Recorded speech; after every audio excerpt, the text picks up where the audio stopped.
Same thing as Dave Ramsey, John Deloney, Scott Galloway, Jordan Peterson. Them niggas got blind spots. And everybody got a blind spot, but my blind spots literally be motherfucking on point. All right, my blind spots accurately portrays what happens in the world. All right, I do have blind spots. Dr. Umar, Boyce Watkins, they all have major blind spots. All right, and it is really fucking up their whole program. And their audience will even tell them. Man, you missed the boat on that one. How many times do I miss the fucking boat on my show? Matt Walsh, they all missed the boat. They will all, their audience will follow them. They'll switch the subject and they will miss the fucking boat. Their whole audience will tell them. Even these guys in the manosphere, the white manosphere guys, they have pegged me all wrong, pause. Every time they audience is on there, and then when they talk about me, their audience will turn against them because they got it wrong. I'm the only one that can get it right, go on this side. I'm the only one, which means it's main event time, and it's right on time. Women are giving up on marriage. Could it be true? Let's take you to an NWO propaganda article put out by the Wall Street Journal. New world order. All right, it says right here, American women are giving up on marriage. A major demographic shift has put men and women on divergent paths. That's left more women resigned to be single. It says right here, the numbers aren't netting out. Now, what are the numbers? Let's just go through it. We have 80% of women filing for divorce. We have 60% of men saying they're not pursuing relationships. We also have 30% of women that say they're compared to 30%. We also have more women experiencing sex before their 30s than men. We also have more women buying more homes, more women being career oriented, more women than history being single at this point of America. We also have more women that are going to be between 18 and 40 that are going to be single in the next 5 years. I mean, it's too many numbers. And the number is actually 50%, but we're going to show you that. The numbers aren't adding up. We have less men going to college. We have more women going to college, but some of these degrees are being useless, but the women are still saying they're educated and comparing them to the education of men. Thus, the women are not finding viable men to marry. Thus, they're saying there's no good men out here. We have more women making more money than ever. Men are making less money, but that's because women are making more money. All right, they're making more money in the marketplace. Even when they think they're making less money, they'll go to look at the numbers, and the women are actually making more money than the men. Ask Google. Google got caught in that. Trying to prove that men made more money, they proved that women made more money.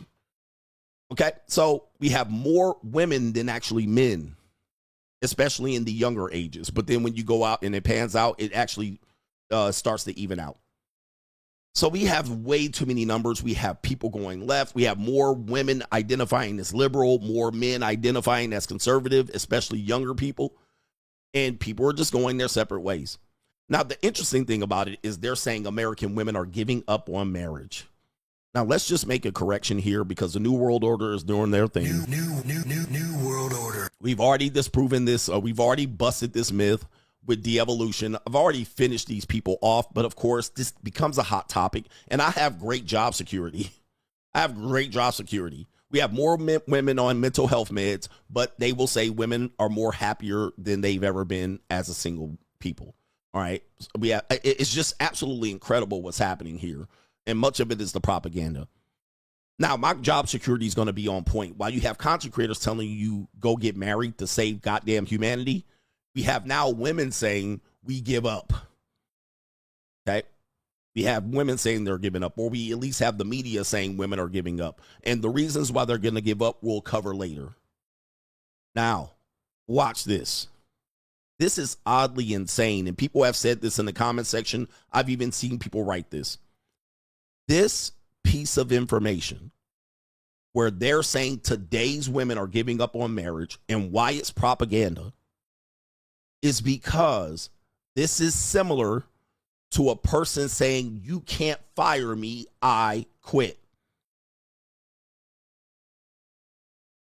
You can't fire me, I quit. Why are we saying this is the same as saying you can't fire me, I quit? Typically, if a job wants to fire you and you know they're going to fire you, you'll quit beforehand, which you shouldn't always do because that will affect your unemployment. But you don't want to take the pride, or you don't want to lose the pride of them firing you, so you'll just quit the job. The reality is American women have been fired, okay? How do we know this? They got fired. They didn't quit. The men walked away a long time ago.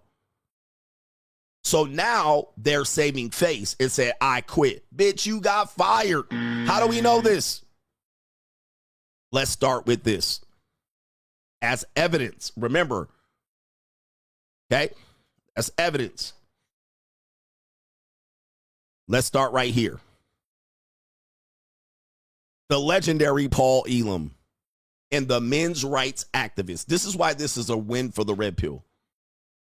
There have been men over the last 20 years that have voiced their complaints about marriage, the marriage industrial complex, the family court, the lawyers, the unfairness in custody battles, and so forth and so on. This has been going on for the better part of all of the early 2000s into 2025.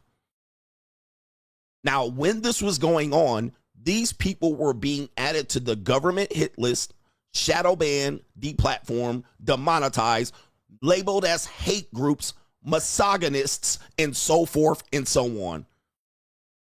Paul Elam represents the men's rights activists who were boomers, mostly, and silent generation of people and some Gen Xers that said, this is unfair.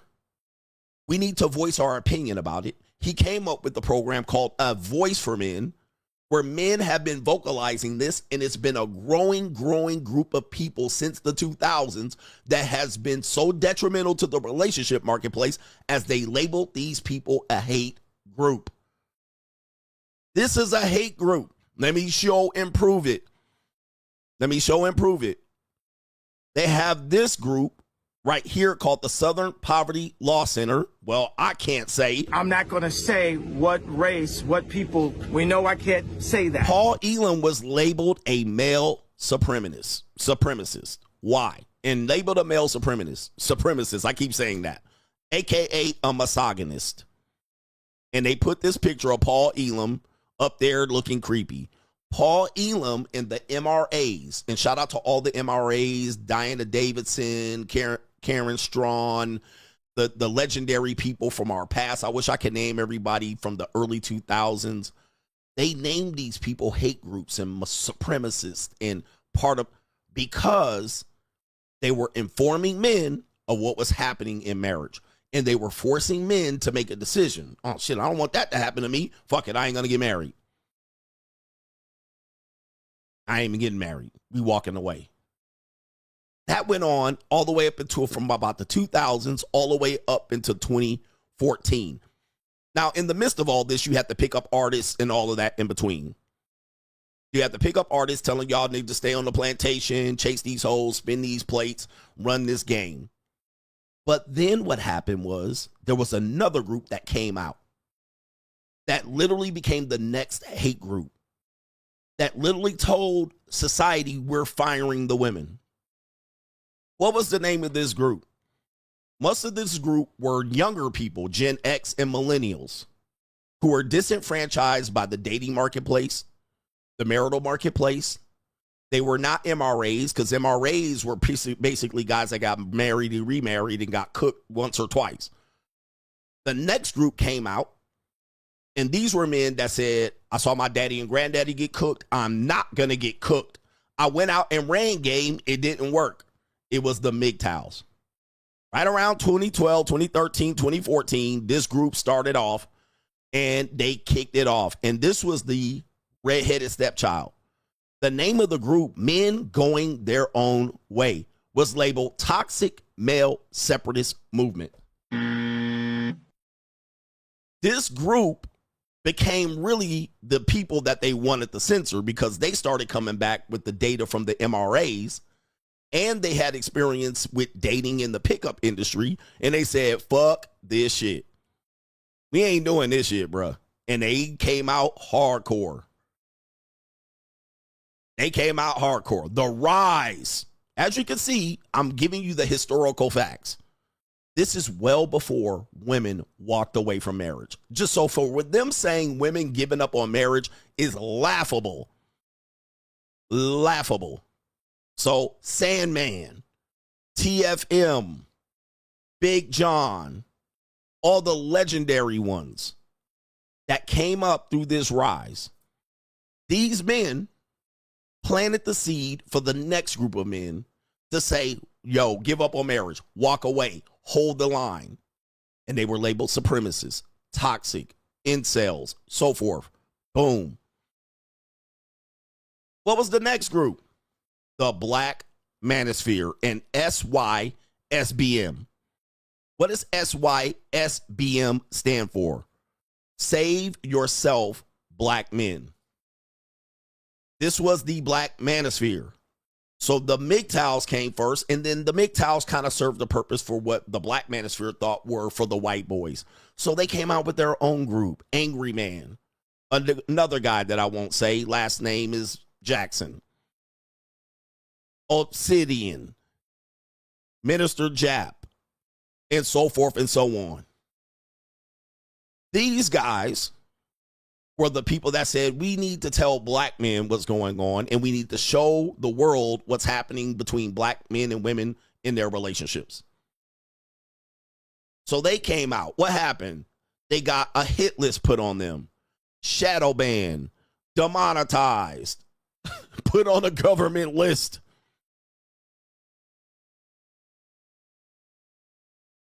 Because of what they were saying. We need to abstain from being stepdads. Don't become stepdaddies. This is the child support system. Shout out to Christopher Smith. I'm missing a lot of names, but this is what happened. This has been going on and they got labeled a hate group. The Black Manosphere, SYSBM. What happened after that? The Passport Bros. And in between that, you got the free agent lifestyle, so I'll take some credit. Tommy Sotomayor was a part of that. He wasn't Black Manosphere, but he was a part of that intermediary group in between all of these groups. He started it off for the black men and putting their voices out. Tommy Sotomayor, he can't even keep himself on YouTube. So no matter where he goes, he getting shut out. So then you have these people. Then you have people kind of switching lanes. MGTOWs becoming free agents. You have people that are going MGTOW to dating coaches, Red Pill. Then you have the Red Pill stuff. Anthony Johnson, the 21 Convention. Then you had the Passport Bros. The Passport Bros were literally the next shot at men saying, no, thank you. Men, so we got 25 years of men saying no thank you. No American women passport said go somewhere else to get married. Go trick over there. Go have sex with over there. Go find a traditional wife over there. We got 25. Yeah, Tom Leykis started it well before this. So did other people. Started well before this. Well before all of those other groups.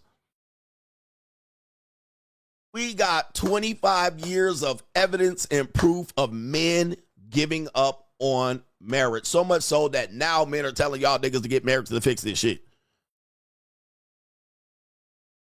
How in the world can we sit here with a straight face and say that women are giving up on marriage? How? You didn't quit. You got fired. They got fired. All right. Uh-oh. New world order. Oh, I forgot, dude. I shouldn't forget Kevin Samuels. I mean, gosh. Okay, before Passport Bros, I should have put Kevin Samuels in there. All right. Kevin Samuels by himself shook up the world.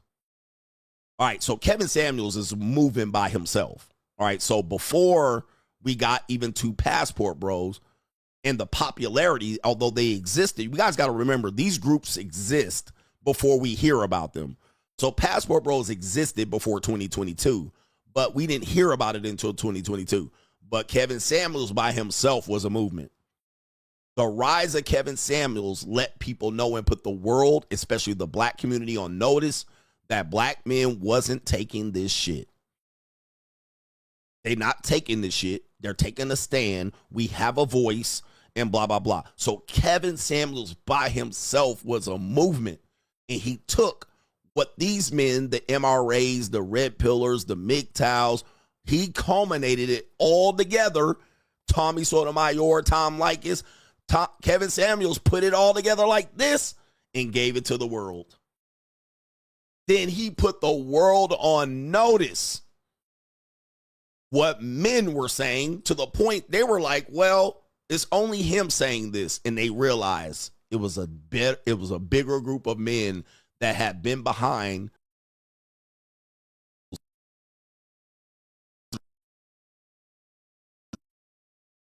So how comical is it that you have this statement, March 2025, that women are giving up on marriage? Comedy.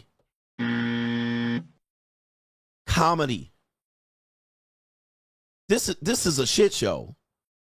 And then it gives women the right to believe, oh, we giving up. All right, what? New world order. Sorry for the disruption of this stream. They don't want to tell y'all. They don't want you to know this. They don't want you to know this. This is comedy, fam. This is comedy. Yep, they trying to get to the stream. New world order. They're trying to get to the stream. But how can you say this? All right, so let's take you to some clips here. Let's take you to some clips. We have some videos here of women standing on business here. We're quitting. We're resigning. We're going to stay free. We're going to be happier single. All right. We're going to be happier single. All right. We're deciding that there's no good men out here. And now we're going to decide to say single for getting fuck marriage. All right. Look at these numbers going up and down. This one says American women giving up on marriage. It says American women have never been so resigned to stay single. And yes, I'll give myself some props in this too. I'm a cultural icon at this point. Things that I've said are now mainstream. So I'll give myself a little bit of props. All right, but I wanted to highlight the people that have, and there's more people that I needed to highlight, even Andrew Tate and his rise. During that year that he had his rise, was able to really affect the middle school and the high schoolers. All right, which his effect is going to have long lasting effects. They're going to still have to deal with what damage they believe Andrew Tate created, because he was able to not get to just older men. Andrew Tate got the teenagers. He got the middle school boys and high school boys. So the long lasting effects of Tate is going to go down for decades. All right, they're going to have to really deprogram males to get them back to where they need to get them, to the plantation, because Andrew Tate got to the middle school, and that's where they were afraid of him. So even him in 2022 or 2023, whatever year that was, his impact will be felt for a long time. All right, so now what happens in this space is we want to give one person the credit. There's just so many people that can need to deserve credit, is that we then start to get territorial and who was right. Well, in reality, we all helped each other. We all stood on each other's shoulders for the last 25 years. So it wasn't one, it was all. It wasn't one, it was all. So all of us, we helped Andrew Tate. We helped Kevin Samuels. We helped CGA. We helped Tommy. Tom Leykis helped Tommy. Tom Leykis helped Kevin. All right. Paul Elam helped CGA. Yeah, we got a whole bunch of people that had great runs at this. I'm still getting a good, decent run out of this. And they're choking the stream down. But yeah, we might not like certain things about these people.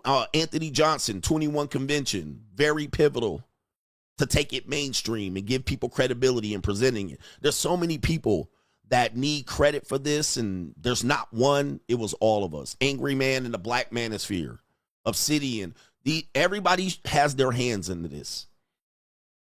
So, I don't think we could just say there's one, although I'm always saying I'm the best. I'm just saying I'm the best right now, all right? I ain't the best of all times. I'm the king of kings right now. Somebody else will get it later on, and all of that. He says he won't last. Again, like I said, Tate had a good year, all right? But his year was impactful. He only had a great year. Kevin only had a great year and a half run. Let's just be honest. But Kevin Samuels, 1.5 years was legendary, to the point the celebrities are now able to say what they're saying because of Kevin Samuels' 1.5 year. Tate had a 6-month run, and then it was downhill from there. He's still trying to recover. But his 6-month run made middle school people say what they're saying today. That 6 month, he reached so many middle schoolers that they're still talking like Andrew Tate today, even though his run is kind of going down. So it doesn't matter that it came to an end. All of our runs will come to an end. But it doesn't matter. Andrew Tate had 6 months. Kevin Samuels had a year and a half. I'm still kind of at this, just kind of in the middle. There's some people have come and gone. But it's going to be what these people have said in a short amount of time is now in regular language. Kevin Samuels popularized the phrase high value man. I just had a 19-year-old JUCO type high value men on the Sugar Daddy app. This is how impactful this space has been. This is how impactful this space has been.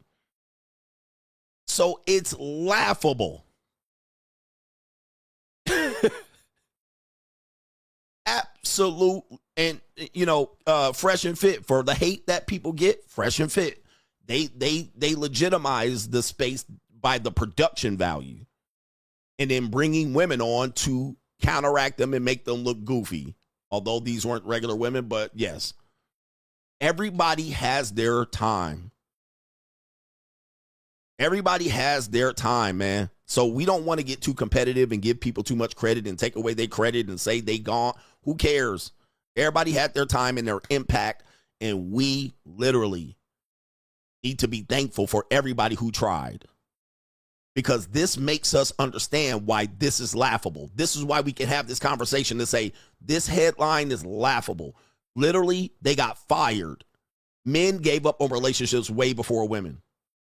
Older women that's saying that they're happy being single, this is laughable. They're out here on head meds, in therapy, doing the work, living with dogs, letting dogs lick peanut butter off of them, OnlyFans, the monetized dating marketplace, feet pictures. This is laughable.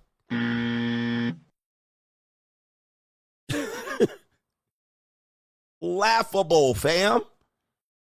Let's take you through some videos of people trying to pick this apart right quick. We got a PBD podcast with, this is our you-know-who-ish brother. Why is his name slipping my mind? Right?